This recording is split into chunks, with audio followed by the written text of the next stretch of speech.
റാങ്കോട് വന്നിട്ടുണ്ട്. അയാൾ പറയുന്നത് ഞങ്ങൾക്ക് ഇനി ഇവിടെ കെട്ടിക്കിടക്കാനാവില്ല. ക്ലിയറൻസ് കിട്ടിയിട്ട് പിന്നെയും വേണ്ടാന്ന് ചരക്കിപ്പത്തു. മനുഷ്യനെ ബുദ്ധിമുട്ടിക്കുന്നതിന് വേണം അതില്. ഇല്ല കരീംഭായ്, ഒരു ദിവസം കൂടി നിങ്ങൾ എനിക്ക് വേണ്ടി പൊറുക്കുന്നു. അതിൽ എന്ത് നഷ്ടം വന്നാലും ഞാൻ തരാം.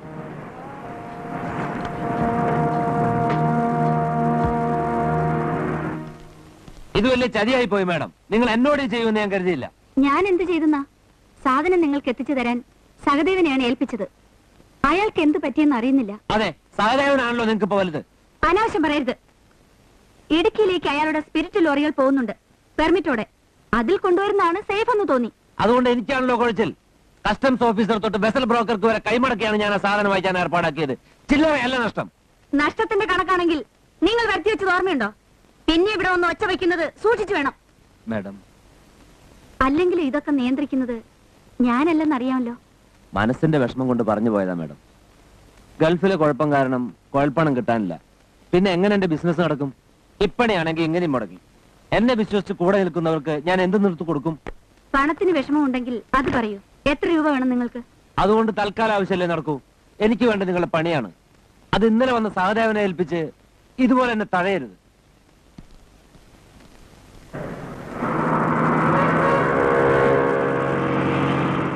ഈ പോക്ക് ശരിയല്ല, ഈ പോക്ക് ശരിയല്ല. എന്താ മുതലാളി? എന്നോടല്ലടോ. പറ്റില്ല. എടാ സംശയം മാസം നീ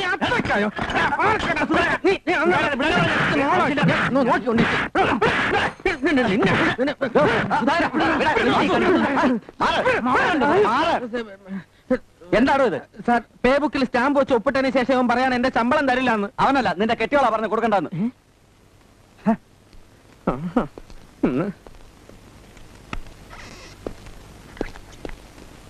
ഇത് വീടല്ല, പോലീസ് സ്റ്റേഷനാണ്. SIയോട് കോൺസ്റ്റബിൾ മര്യാദ കാണിക്കണം. കമോൺ. സാർ, എന്റെ ശമ്പളം ഞാൻ പറഞ്ഞിട്ടാണ് അവർ നിർത്തിയത്. കള്ളു കുടിച്ച് തീർക്കാനല്ലേ? തരില്ല. എന്നാലും ഇതിന്റെ അവസാനത്തെ നോ ആർഗ്യുമെന്റ്. പൊക്കോളൂ. ഇതിന് എന്റെ ശവം ഞാൻ നിന്നെ കൊണ്ട് തീറ്റിക്കും. നോക്കിക്കോ. ഉവ്വ്.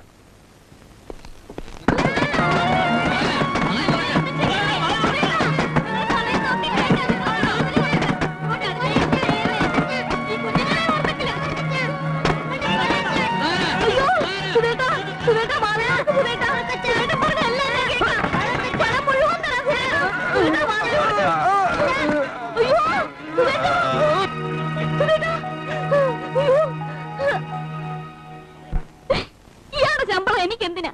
നിങ്ങളുടെ വീട്ടിലേക്ക് അയച്ചു കൊടുക്കാനല്ലേ? വയസ്സായ നിങ്ങളുടെ അച്ഛനും അമ്മയ്ക്കും പിന്നെ ആരാ മറ്റൊരു സഹായം? കിട്ടുന്ന കാശ് മുഴുവൻ കുടിച്ചു തീർക്കും. ഈ വീടിനെ പറ്റി നിങ്ങൾ ചിന്തിച്ചിട്ടുണ്ടോ? എന്തിനെന്നെ ഇട്ടിങ്ങനെ ശിക്ഷിക്കുന്ന മനുഷ്യ?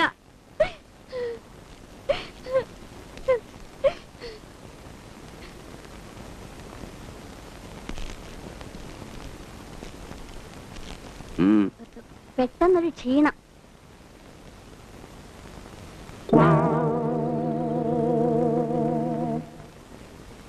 എന്താ തൊട്ടില് കെട്ടാനായിട്ട് ഇങ്ങനെ. ആർക്ക്? നിനക്കോ? അല്ല, കുട്ടിയൊക്കെ.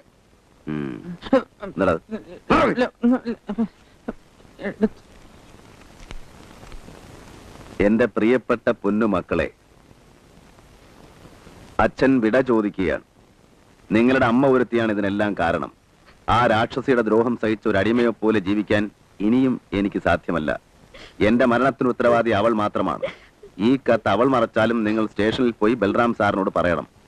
1000 ഉമ്മകളോടെ നിങ്ങളുടെ പരേതനായ അച്ഛൻ.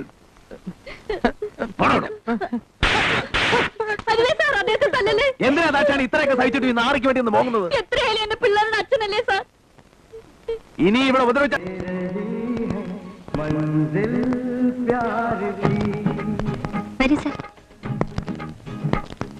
നിന്റെ ബർത്ത്ഡേ ആണ് പാർട്ടിയാണെന്നൊക്കെ പറഞ്ഞിട്ട് വേറെ ആരെയും കാണുന്നില്ലല്ലോ. വേറെ ബന്ധത്തിലും കുടുംബത്തിലും പെട്ടവരായിട്ട് ആരുമില്ലെന്ന് സാറിന് അറിയാലോ. ഇരിക്കൂ സാർ. ജാനകിയമ്മേ, കഴിക്കാൻ വല്ലതും എടുക്കട്ടെ സാർ? തണുത്ത എന്തെങ്കിലും? ഈ സമയത്ത് തണുത്തതല്ല, ഹോട്ടാണ് ഞാൻ കഴിക്കാറ്. അതിപ്പോ ബുദ്ധിമുട്ടാണേ വേണ്ട, എനിക്ക് പോണം. സാർ, സാർ എനിക്കൊരു കാര്യം പറയാനുണ്ടായിരുന്നു. സാർ ഇരിക്കണം പ്ലീസ്.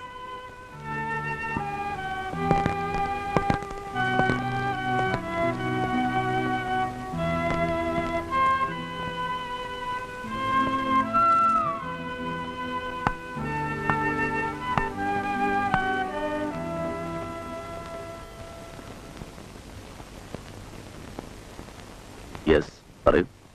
അത് ഞാൻ പറയുന്ന കാര്യം ഇഷ്ടപ്പെട്ടില്ലെങ്കിൽ എടുത്തിയടി എന്നെ ശിക്ഷിക്കരുത്, എന്നോട് പിണങ്ങരുത്. സോഷ്യൽ എത്തിക്സ് ഒന്നും അത്രയ്ക്ക് പരിചയമില്ലാത്തൊരു പെണ്ണിന്റെ ബുദ്ധിമോശം എന്ന് കരുതിയാൽ മതി. മുഖവരെയൊന്നും വേണ്ട, കാര്യം പറയും. സർ, എന്നെ കല്യാണം കഴിക്കൂ.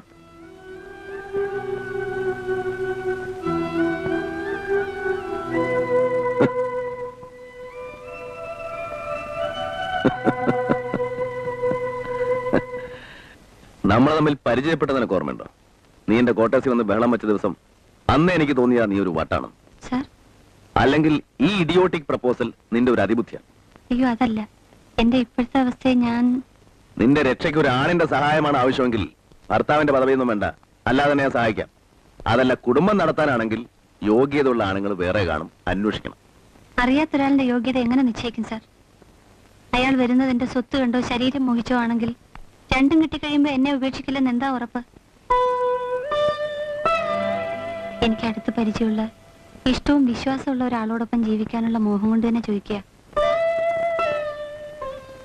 മറ്റൊരാൾ അന്വേഷിക്കാനില്ലാത്തതുകൊണ്ടാ നേരിട്ട്. സാർ കരുതുന്ന തരത്തിൽ ഞാനൊരു എക്സെൻട്രിക് അല്ല. ആവശ്യത്തിന് വിദ്യാഭ്യാസമുണ്ട്, ആരോഗ്യമുണ്ട്, ആരെയും ഡിപ്പെൻഡ് ചെയ്യാതെ ജീവിക്കാനുള്ള സ്വത്തുണ്ട്. ഒറ്റപ്പെട്ടു കഴിയുന്ന സാറിനും ഒരു കല്യാണം ആവശ്യമല്ലേ? ആര് പറഞ്ഞു ഞാൻ ഒറ്റയ്ക്കാണെന്ന്? എനിക്കൊരു മകളുണ്ട്. മകൾ എനിക്കൊരു പ്രശ്നമല്ല. അവളെ കയ്യിലെടുത്ത് ചീപ്പ് സെന്റിമെന്റ്സ് പ്ലേ ചെയ്ത് നിങ്ങളെ വഷത്താക്കാനൊന്നും എനിക്ക് ഉദ്ദേശമില്ല. അമ്മയില്ലാത്ത ആ കുട്ടിയെ നിങ്ങൾ ലാളി ചിലപ്പം വഷളാക്കിയിട്ടുണ്ട്. എന്നാലും ഞാൻ മാനേജ് ചെയ്തോളാം. മകളെ അല്ലേ പറ്റൂ, അവളുടെ അമ്മയുടെ കാര്യമോ? അമ്മയോ? സീതയെ നീ കണ്ടിട്ടുണ്ടല്ലോ, കൂടുതൽ കേട്ടിട്ടുണ്ടാവും. അന്ന് നീ പറഞ്ഞില്ലേ നാട് നീളെ വ്യഭിചരിച്ച് നടന്നവളെന്ന്. അയ്യോ സാർ, അത് ഞാൻ ദേഷ്യത്തിന്... ശരിയാ. എന്നിട്ടും ഒരു പ്രത്യേക സാഹചര്യത്തിൽ സീത എനിക്ക് കല്യാണം കഴിക്കേണ്ടി വന്നു. സഹതാപം, കടപ്പാട്, സ്നേഹം കൊണ്ടല്ല, തീർച്ച. പിന്നീട് തെറ്റാണെന്ന് എനിക്ക് തോന്നി. കേസും ലോക്കപ്പും ജയിലുമായി കഴിഞ്ഞ അന്ന് എന്റെ മനസ്സാകെ അസ്വസ്ഥമായിരുന്നു. ആവശ്യമില്ലാതെ ഞാൻ സീതയെ സംശയിച്ചു. അവളുടെ പൂർവ്വകഥകൾ പറഞ്ഞ് കൂടുതൽ വൈരാഗ്യത്തോടെ ഞാൻ അവളെ ദ്രോഹിച്ചു. മനസ്സും ശരീരവും ഒരുപോലെ വേദനിപ്പിച്ചു. എന്നിട്ടും അവൾ എന്നെ വിട്ടുപോയില്ല. അവളുടെ മുമ്പ് ഞാൻ തോക്കുകയായിരുന്നു. പിന്നീട് കുറ്റബോധം കൊണ്ടാവാം ഞാൻ സീതയെ കൂടുതൽ സ്നേഹിച്ചു. നഷ്ടപ്പെട്ടതെല്ലാം വീണ്ടെടുത്ത പോലെ സീതയും ഞാനും എൻ്റെ മോളും.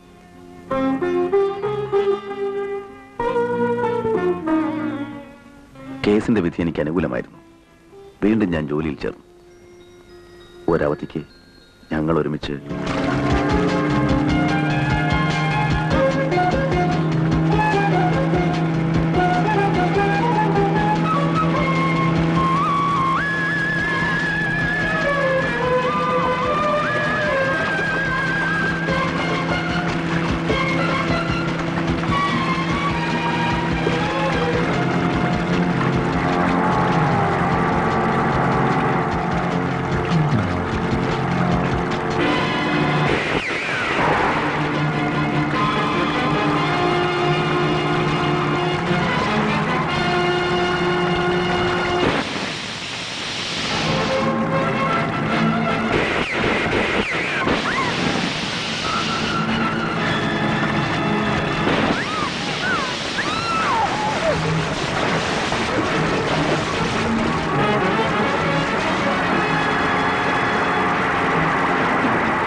കേസിന്റെ വിധി എനിക്ക് അനുകൂലമായപ്പോ ഞാൻ വെടിവെച്ചു വന്ന സത്യരാജന്റെ ആളുകൾ എന്നോട് പകവിട്ടുകയായിരുന്നു.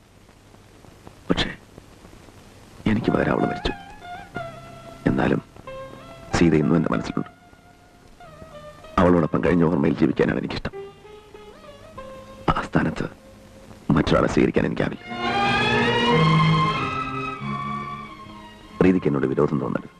ഇല്ല സാർ, മരിച്ചുപോയ ഭാര്യയുടെ ഓർമ്മകളിൽ ആയുഷ്കാലം മുഴുവൻ കഴിയാനുറച്ച പുരുഷനോട് ഒരു സ്ത്രീക്കും വിരോധം തോന്നില്ല. I admire you more sir.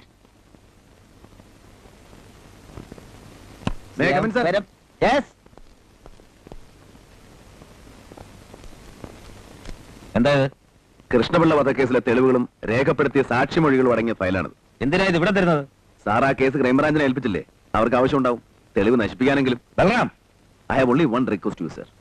ഡിക്രൂസിൽ നിന്ന് പിടിച്ചെടുത്ത പണവും ആഭരണങ്ങളും അതിന്റെ ഉടമ ആ പാവം പെണ്ണിന് തിരിച്ചു കൊടുക്കണം. മനുഷ്യത്വത്തിന്റെ പേരിലെങ്കിലും.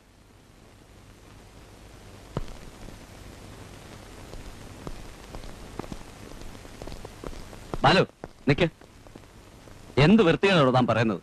കേസ് കഴിയാതെ തൊണ്ടി മുതൽ മടക്കി കൊടുക്കാൻ പറ്റുമോ? എന്ത് കേസ്? കഷ്ടപ്പെട്ട് ഞാൻ പിടിച്ചു കൊടുത്ത ഡിക്രൂസിനെയും ഈ കേസിലെ പ്രധാന സാക്ഷി രാജമ്മയും വെറുതെ വിട്ടില്ലേ? നീ ആ കമ്മീഷണർക്ക് ചൊറിഞ്ഞു കൊടുക്ക്. എന്നെ അതിന് കിട്ടുകയില്ല.